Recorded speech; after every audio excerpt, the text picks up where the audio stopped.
할렐루야. 죄로 물들어서 참된 평안과 기쁨을 누릴 수 없는 우리들을 위해서 주님이 친히 우리의 죄를 짊어지고 고난을 당함으로 우리에게 참 평안을 안겨주신 우리 주님을 향하여 할렐루야 찬양대에서 귀한 찬양을 올렸습니다. 우리 주님께서 영광 중에 받아주신 줄로 믿습니다. 찬양의 가사처럼 우리가 주님으로 인하여서 누리는 그 평안을 매일매일 삶 속에 누림으로 하나님의 나라를 살아가는 우리 모두가 되기를 주 이름으로 축원합니다. 우리 옆사람 감사 나눕시다. 주 안에서 평안하세요. 주 안에서 평안하세요. 네, 기뻐가는 가을 속에 가을 나무들을 바라보면 나뭇잎들이 아름답게 단풍으로 물들어가는 모습을 보게 되어집니다. 아름답게 물들어가는 이 단풍을 바라보면서 우리가 주님 안에서 품을 수 있는 기도 제목이 있다면 주님 우리의 모습도 주님 앞에서 아름다운 모습으로 변화되어 가는 물들어가는 우리의 모습이 되기를 주님 앞에 소원해 봅니다. 이 가을에 요즘 와닿는 시가 있어서 한편 나누기를 원합니다. 시 제목이 내 인생의 가을이 오면 하는 제목인데 시인은 어떤 분은 윤동주 시인이라고 이야기하는 분도 있고 또 어떤 분은 아니다 하는 분도 있어서 그건 다음에 알아보고요. 자, 시 내용이 참 좋습니다. 내 인생의 가을이 오면 나는 나에게 물어볼 이야기들이 있습니다. 내 인생의 가을이 오면 나는 나에게 사람들을 사랑했느냐고 물을 겁니다. 그때에 가벼운 마음으로 말할 수 있도록 나는 지금 많은 사람들을 사랑하겠습니다. 내 인생의 가을이 오면 나는 나에게 사람들에게 상처를 준 일이 없었느냐고 물을 겁니다. 그때 자신있게 말할 수 있도록 사람들을 상처 주는 말과 행동을 말아야 하겠습니다. 내 인생의 가을이 오면 나는 나에게 삶이 아름다웠냐고 물을 겁니다. 그때 기쁘게 대답할 수 있도록 내 삶의 날들을 기쁨으로 아름답게 가꿔야겠습니다. 내 인생의 가을이 오면 나는 나에게 어떤 열매를 얼마만큼 맺었느냐고 물을 겁니다. 그때 나는 자랑스럽게 대답하기 위해 지금 나는 내 마음밭에 좋은 생각의 씨를 뿌려놓은 좋은 말과 좋은 행동의 열매를 부지런히 키워야겠습니다.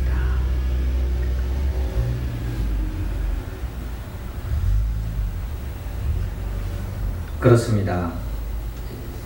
가을은 어떻게 보면 결산의 계절이라고도 볼 수 있겠죠. 우리가 하나님 앞에 섰을 때에 우리가 어떠한 모습으로 설 것인가. 우리의 삶을 돌이켜볼 때에 우리의 삶이 점점 하나님 앞에서 아름다운 모습으로 또 복된 모습으로 또 서는가 하면 또 자칫 우리가 주님 보시기에 아름답지 못한 모습으로 변하고 있지는 않은가. 우리 자신을 한번 성찰해 봐야 할 때인 것 같습니다. 오늘 성경의 본문은 주님을 만남으로 인하여서 아름다운 인생으로 변화된 한 인생을 우리에게 소개하고 있습니다. 그분은 바로 삭개오였습니다. 이 삭개오는 예수님을 만나기 전의 모습과 예수님을 만난 그 이후의 모습은 완전히 변화된 것을 볼 수가 있습니다. 어디 보면 성경 66권의 모든 사람들은 바로 그 주님을 만남으로 인하여서 아름다운 삶이 펼쳐진 것을 우리에게 들려주고 있습니다. 자, 오늘 성경을 통하여 우리 또한 다시 한 번 더 주님을 앞에서 이 말씀 속에 우리가 어떻게 하나님 앞에 아름다운 모습으로 설 수 있는가 하는 그런 기대를 가지고 또 어떻게 하면 아름다운 모습으로 설 수 있겠는가 하는 소망을 가지고 주의 말씀을 대하기를 원합니다. 하나님은 우리가 주님 앞에 아름다운 모습으로 서기 위해서는 오늘 본문 4절을 중심으로 주님을 만나보라고 말씀하고 있습니다. 4절 말씀 우리 같이 한번 읽어봅니다. 시작. 앞으로 달려가서 보기 위하여 돌무화과 나무에 올라가니 이는 예수께서 그리로 지나가시게 됨이로라. 아멘. 오늘 성경 본문의 1절은 이렇게 시작하고 있습니다. 예수께서 여리고로 들어가 지나가시더라. 지금 예수님은 예루살렘을 향하고 있습니다. 모든 사람들을 구원하기 위하여 죄로 말미암아 죽어가는 그 생명을 살리기 위해서 예루살렘을 향하여 가는 그 길목에 주님께서 특별한 뜻이 있어서 여리고성에 들어가십니다. 그런데 그게 여리고성에 삭개오라 이름하는 자가 있는데 이 사람은 신분은 세리장이었습니다. 그리고 부자였습니다.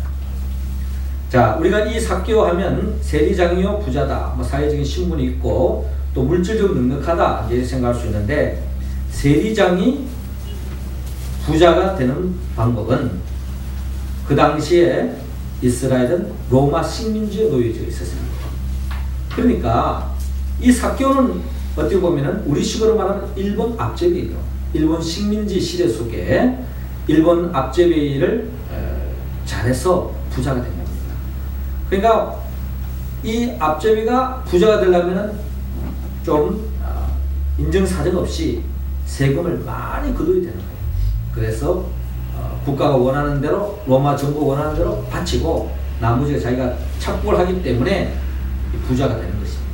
그렇기 때문에 어떻게 보면은 이 삭개오는 그 이스라엘 사람들로부터 인정받지 못하는, 앞에서는 뭐 굽신할지 몰라도 뒤에서는 좋지 않은 시선으로 바라보는 삭개오였습니다. 그가 3절에 또 그의 모습을 좀 더 소상히 밝히고 있는데, 그가 예수께서 어떠한 사람인가 하여 보고자 하되 키가 작고 사람이 많아 할 수 없어. 아마 삭개오는 아마 키가 아주 작은 난쟁이에 버금가는 그런 작은 키를 가지고 있는 것 같습니다. 그럼에도 불구하고 예수님이 지나간다는 소식을 듣고 예수님이 어떤 사람인가 알고자 하는 마음으로 그는 다가갔습니다. 그가 예수님이 어떤 사람인가 보고자 하는 것은 이미 그는 예수님의 소문을 많이 들었을 것입니다. 그래서 예수님을 만나보고자 하는 그런 마음으로 달려갔지만 키가 작아서 주님께로 가까이 다가갈 수가 없어요. 그래서 이제 이 삭개오는 그럼에도 불구하고 주님을 만나보고자 하는 강한 열망을 가지고 방법을 취했는데 돌무화과 나무 위에 올라갔습니다. 돌무화과 나무. 그 나무에 이제 올라가면은 마침 주님이 이제 지나가시면 주님을 뵐 수 있으라 이제 생각하고 돌무화과 나무에 올라갔습니다. 마침 예수님께서 거기에 지나가게 되었습니다. 그때 예수님께서 그 삭개오를 바라보게 되었습니다.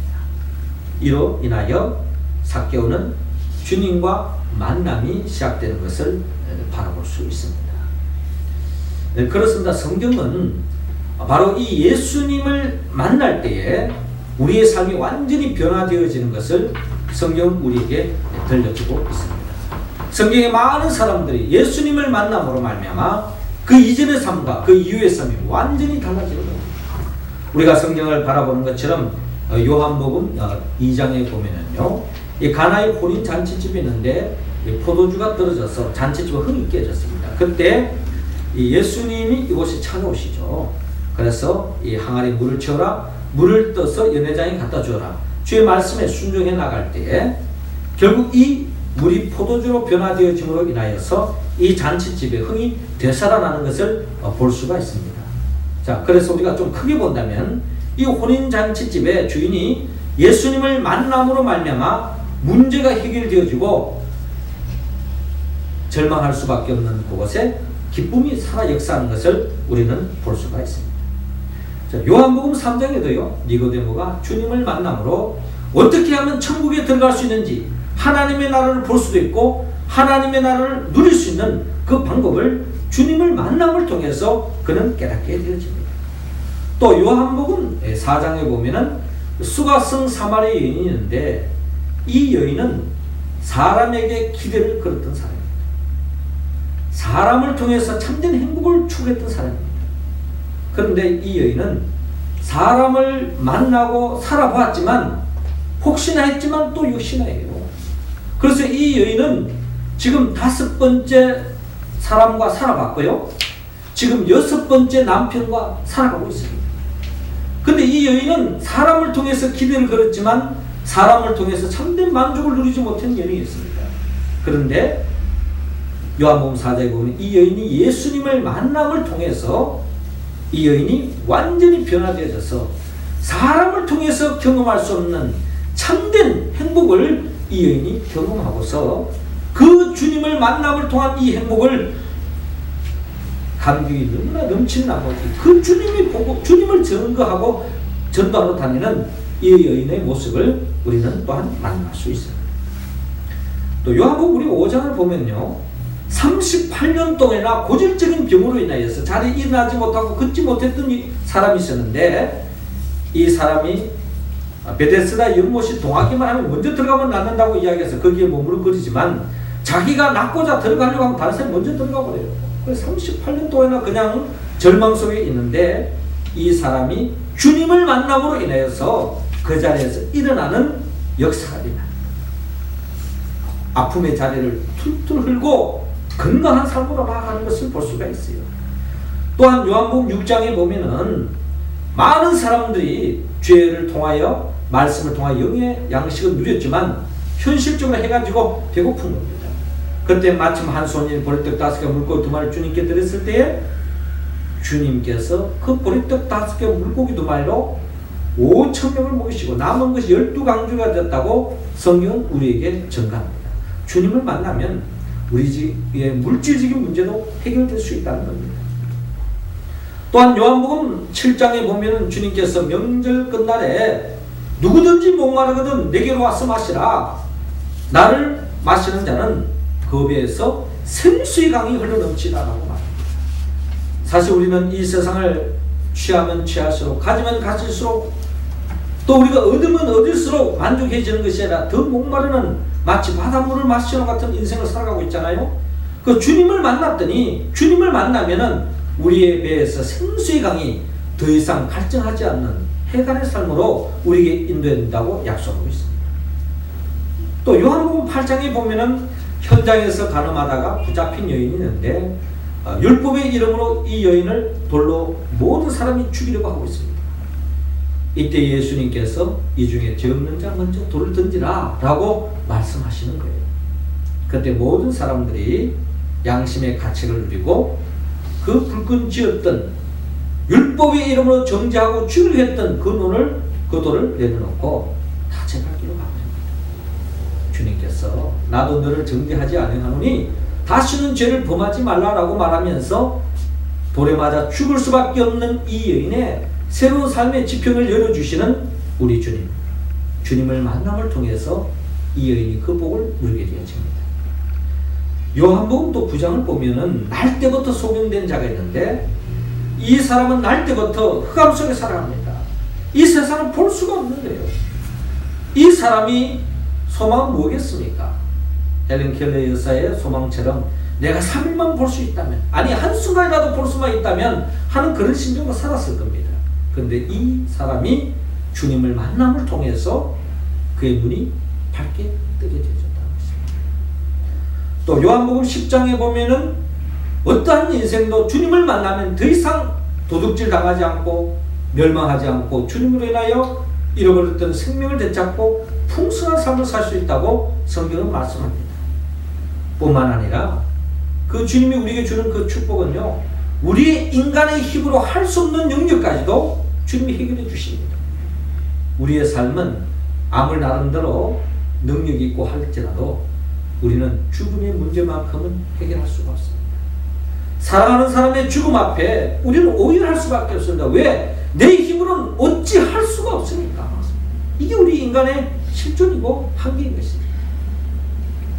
뭐 다른 문제야 무슨 어떻게 해서라든지 뭐 힘을 쓰고 때로는 어떤 사람의 도움을 잊기만 하면 또 누구의 또한 은혜를 잊기만 하면 되는 수도 있지만 죽음의 문제는 해결할 수 없어요. 이 마르다와 마리아는 사랑하는 오라버니가 죽었습니다. 죽은 지 나흘이나 지났어요. 썩은 냄새 납니다. 그럼에도 불구하고 주님이 나사로야 나오라 명령할 때 죽은 자가 살아나는 역사가 납니다. 그리고 본다면 우리가 주님을 만나면 우리의 삶 속에 그 어떠한 문제 해결하지 못할 문제가 뭐가 있겠습니까?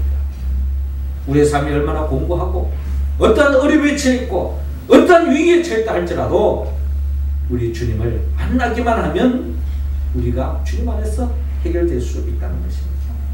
아마 삭개오는 그런 이야기를 이미 들었을 거예요. 왜? 예수님에 대한 소문이 퍼지기 때문에. 그런 마음을 가지고 삭개오는 자기 자존심도 다 버리고 나름대로 연세 있는 분이 지나가는 나무 위에 올라가서 예수님 바라본다고 보는 것 어떻게 보면 좀 우습잖아요. 삭개오 입장에서 보면 자존심을 다 내려놓고 나무 위에까지 올라갔어라도 주님을 만나려고 하는 그런 심정을 주님은 우리에게 품기를 원합니다. 우리가 그런 마음으로 주님을 다가가면 주님은 우리를 결코 외면하지 않습니다. 우리를 만져주시고 우리를 위로해 주시고 우리가 상상치 못했던 복을 안겨주실 줄로 믿습니다. 우리 모두가 이 가을에 예배를 통하여 또 말씀을 통하여 믿음의 형제자매를 만남을 통하여 주님을 만나고 그 주님으로 인하여 이 가을에 더 없는 풍성한 복을 누리며 살아갈 수 있기를 주의 이름으로 축원합니다. 이어서 주님 앞에 우리가 더욱더 아름다운 모습으로 변화되기 위해서는 주님은 오늘 보면 6절을 중심으로 주님을 영접하라고 말씀합니다. 6절 말씀 우리 할렐루야 찬양 대원들 읽어주시기 바랍니다. 시작. 급히 내려와 즐거워하며 영접하오되. 아멘. 주님은 우리에게 주님을 만나 보는 것으로 멈추지 말고 주님을 영접하라고 말씀하고 있습니다. 자, 오늘 본문 5절에 예수께서 그곳에 이르사 쳐다보시고 이르시되 삭개오야 속히 내려오라. 내가 오늘 내 집에 유하여야 하겠다 라고 말씀합니다. 자, 주님을 한번 만나서 야 네가 삭개오냐 반갑다 악수하고 가는 게 아니에요. 내가 오늘 네 집에 유하여야 하겠다. 주님은 이 삭개오를 사랑하는 마음으로 그 집에 유하여야겠다는 것입니다. 여러분, 지역사회로부터 평판이 좋은 집에 내가 방문하면 그거는 내게 기쁨이요 명예가 되지만 자랑이 되지만 주위 사람들의 평판이 좋지 않은 그런 집에 들어간다는 건 쉬운 이야기가 아니에요. 그럼에도 불구하고 주님은 그걸 다 감수하고 이 삭개오 집에 들어갑니다. 6절에 급히 내려와 즐거워하며 영접하더니 이 삭개오가 너무 감격스러운 나머지 많은 사람들이 이 죄인과는 내가 함께 하지 않겠다 이런 나름대로 정서 속에 살아갔던 삭개오, 소외 속에 왕따 속에 고독 속에 살아갔던 이 삭개오가 주님이 찾아온다 하니까 그 순간에 서타라고 할 수 있는 그 주님이 자기 집에 들어온다 하니까 이거야말로 이 삭개오 입장에서는 감동, 감격 그 자체인 것입니다. 나무에서 급히 내려와서 즐거워하며 주님을 영접했더라 라고 오늘 성경은 기록하고 있습니다. 주님을 영접했더라. 영접이라고 하는 이 단어가 참 중요한 단어입니다. 요한복음 1장 12절에 영접하는 자, 곧 그 이름을 믿는 자들에게는 하나님의 자녀가 되는 권세를 주신다고 말씀하셨어요.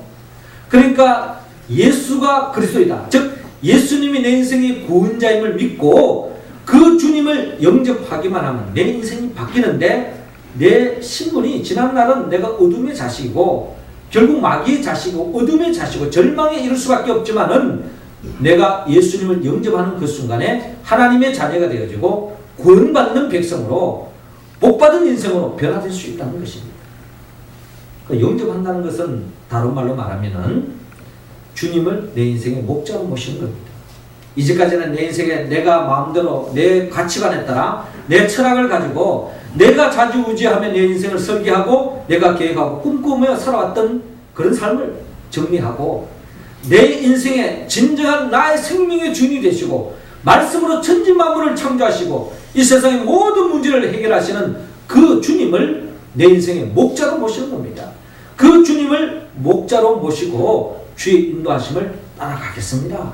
순종하겠습니다. 이렇게 결단하면 우리의 삶에는 더 없는 하나님의 복이 찾아온다는 것입니다.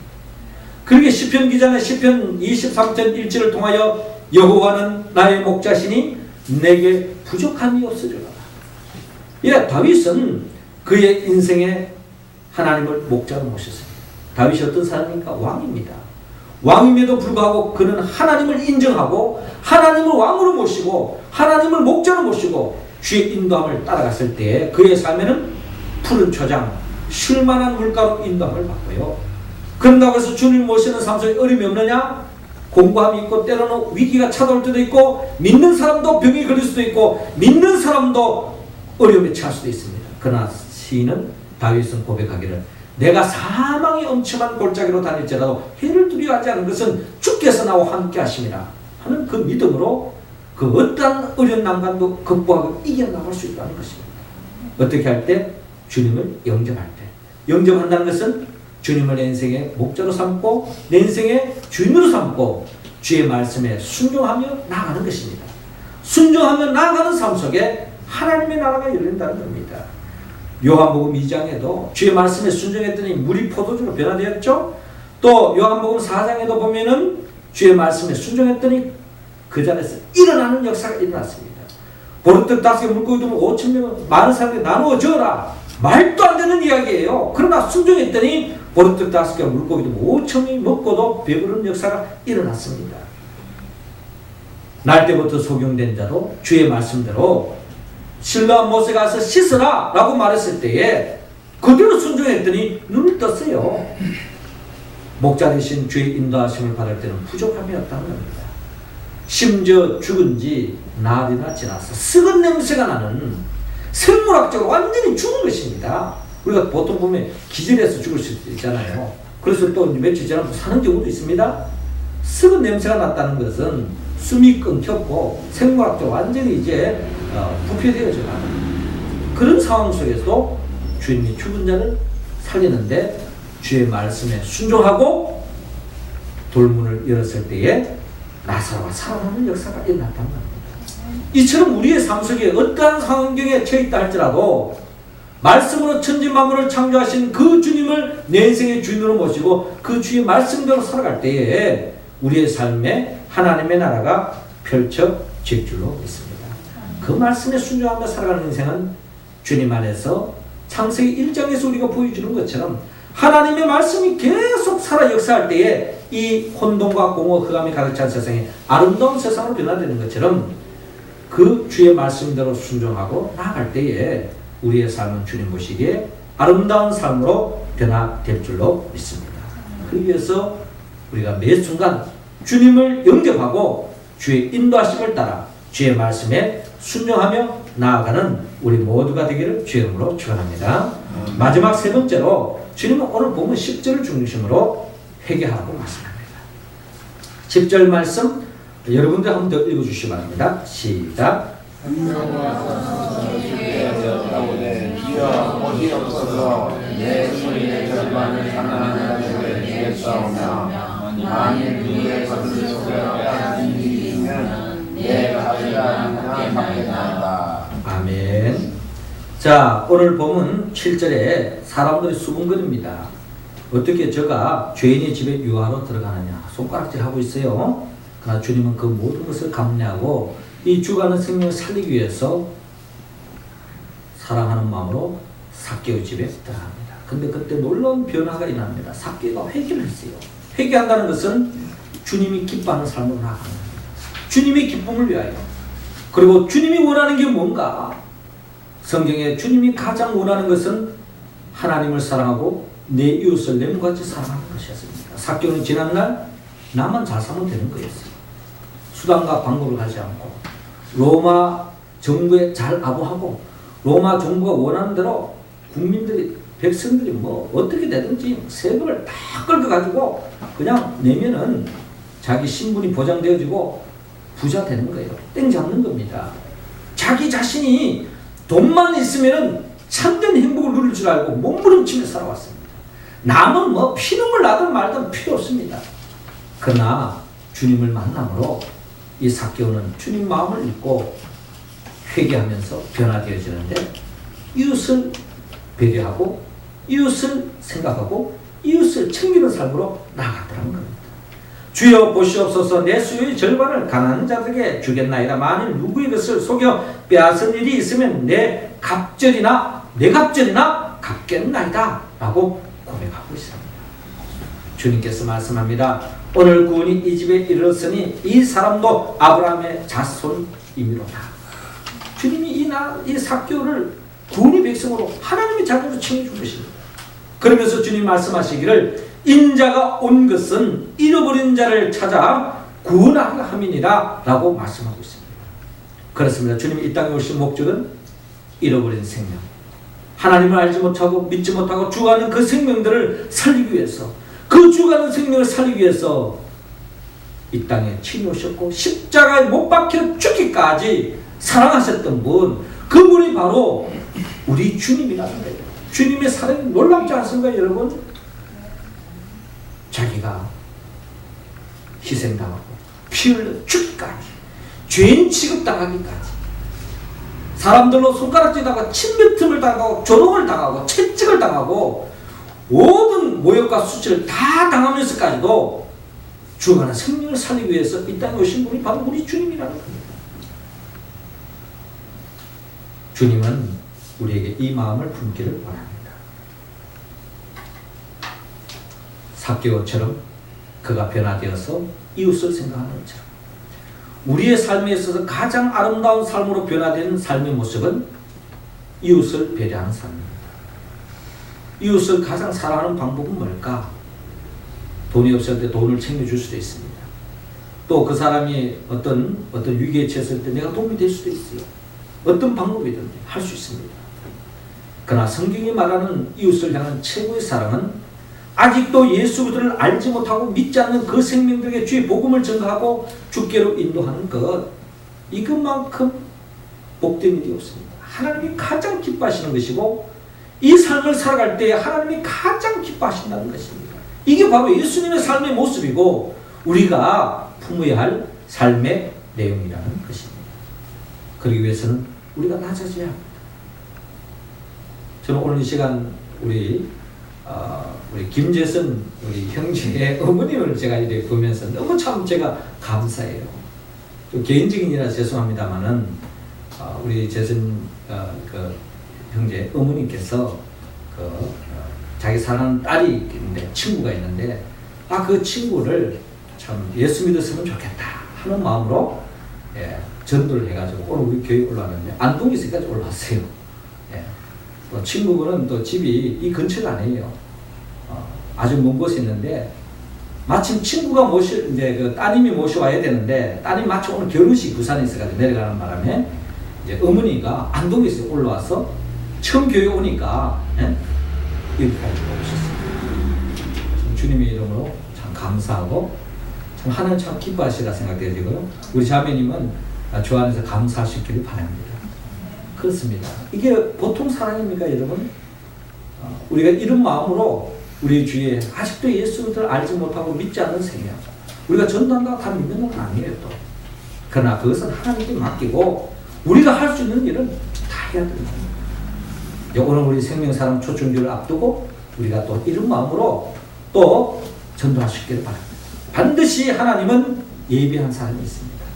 하나님이 구원하고자 하는 생명이 있다는 겁니다. 그 사람이 한 사람이 되든 그것은 소중한 것이고 하나님이 천하보다 소중히 여긴다는 것을 여러분 기억하시기 바랍니다. 사랑하는 성도 여러분, 이 가을에 주님 앞에 아름다운 모습으로 우리는 서기를 원합니다. 우리는 더욱더 주님을 만나는데 힘써야 될 것이고 주님을 영접했으니 주의 뜻대로 살아야 할 것이며 주님이 기뻐하는 일을 도모할 수 있기를 원합니다. 이것은 내 힘으로 할 수 없습니다. 성령의 도움을 받아야 합니다. 성령은 예수의 이름입니다. 예수가 누구입니까? 예수는 내 죄를 짊어지고 십자가에 친히 못 박혀 죽으신 분이요. 죽은 자 가운데 3일 만에 부활하신 분입니다. 이 예수 그리스도의 영, 보혜사 성령을 도움을 받을 때야만이 우리는 오늘의 이 말씀에 응답할 수 있습니다. 우리 모두가 이 말씀에 응답하여 주님 앞에서 시간이 흘러갈수록 더 아름다운 모습으로 변화되어지고 세움받는 우리 모두가 되기를 주의 이름으로 축원합니다. 기도드리겠습니다.